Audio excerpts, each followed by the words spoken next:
এই এই এই ছবিটা এত দর্শক জনপ্রিয়তা পেয়েছে এবং পাওয়া উচিত, কারণ এইভাবে আমরা সাকিব ভাইকে আগে দেখি নাই। যেটা রাফি নিয়ে এসছে, এটা রাফির কৃতিত্ব। হাই বন্ধুগণ, তোমার মধ্যে নতুন একটা নিউজ হাজির হয়েছি। সে নষ্ট হচ্ছে, আমরা জানি যে ঈদের সময় শাকিব খানের তুফান মুভিতে মুক্তি পেয়েছে। তো ওই মুভি দেখার পর অনেকেই কিন্তু অনেক ধরনের মন্তব্য করেছে। এবার আরিফিন শুভ কিন্তু একটি মন্তব্য করেছে আসলে এই ছবি দেখার পরে। আসলে তিনি কী বলেছেন আসলে ছবি সম্পর্কে, ছবিটা কেমন হয়েছে? তো বন্ধুগণ, আমরা সেই আরিফিন শুভর মুখ থেকেই শুনে আসবো। তো বন্ধুগণ, আমরা সেই ভিডিওটাকে দেখে আসি। রাজ হোক আর যারা আছে, একটা ছবি যখন দর্শক জনপ্রিয়তা পায় না, এর পরের ছবিগুলোতে দর্শক আসে হলে। সো আমার আজকে সব থেকে আমরা নিজেরাই কতবার চিৎকার করে উঠলাম, আপনারা দেখেছেন হয়তো বা কতবার। তো এটা আমার জন্য অত্যন্ত আনন্দের যে তুফান, রাফির ছবি, সাকিব ভাইয়ের ছবি, চঞ্চল ভাইয়ের ছবি, এই ছবিটা এত দর্শক জনপ্রিয়তা পেয়েছে এবং পাওয়া উচিত, কারণ এইভাবে আমরা সাকিব ভাইকে আগে দেখি নাই। যেটা রাফি নিয়ে এসছে, এটা রাফির কৃতিত্ব। স্টোরি টেলিং, হিরোইজম ভরপুর। আমি তো মনে হয় না পারবো এত আই ডোন্ট থিঙ্ক সো। ভাই বড় ভাইয়ের সাথে ছবি দেখার মানে ইনফ্যাক্ট ভাইয়ার সাথে এই ফার্স্ট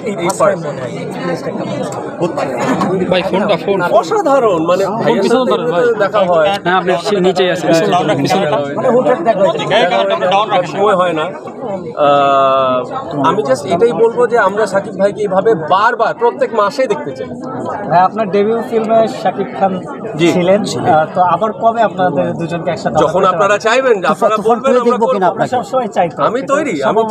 আমি তৈরি ইনশাআল্লাহ। Why not? এ ধরনের কোনো যদি প্রপোজাল আসে যে দুজনের ক্যারেক্টারই ভালো, সেক্ষেত্রে করবেন কিনা? দেখেন, এটা শুধু আমি সাকিব ভাই না, আমি বলবো আমি সাকিব ভাই, সিয়াম, রাজ, চঞ্চল ভাই যারা আছে সবাই একসাথে একটা সিনেমা করা উচিত, যাতে করে এমন কোনো দর্শক নেই যারা হলে আসবে না। সাকিব ভাইয়ের সিনেমায় আপনাকে দেখলাম, কিন্তু আপনার সিনেমা সাকিব ভাইকে দেখতে পাবো, দেখতে আসবে কিনা এরকম ইনশাআল্লাহ। ইন্ডাস্ট্রির এটা দরকার, কেন না হওয়া তো উচিত। এই রিয়াজটা আপনারা চালু করবেন। দেশের বাইরে তো এরকম কেন? আয়নাবাজিতে আমি কাজ করেছি না, ক্যামিও করেছি, তো তখনও মনে হয় না আর ক্যামিও হয়েছে তখন।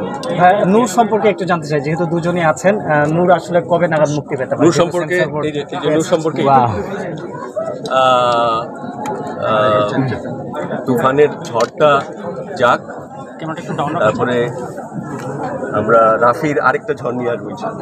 মানে তুফানের পরে কি নূরের ঝড় এরকম আশা, সেটা সৃষ্টিকর্তা ভালো জানেন, বাট ইনশাল্লাহ সুন। শিউলি বলেন নূর নিয়ে, তুফান নিয়ে। তো বন্ধুগণ, আমরা সেই ভিডিওটি দেখলাম যেখানে দেখছে শাকিব খানের মুভি তুফান ছবি দেখে কিন্তু আরিফিন শুভ কিন্তু তার অনেক কথা বলেছে। আসলে শাকিব খানের প্রশংসা করেছে অনেকেই, এবং এরকম মুভি নাকি আরও হওয়া দরকার, এরকম অ্যাকশন মুভি। এবং আরিফিন শুভ কিন্তু আরও প্রশংসা করেছে শাকিব খানের, অনেক মুভির প্রশংসা করে, তুফান মুভির প্রশংসা করেছে।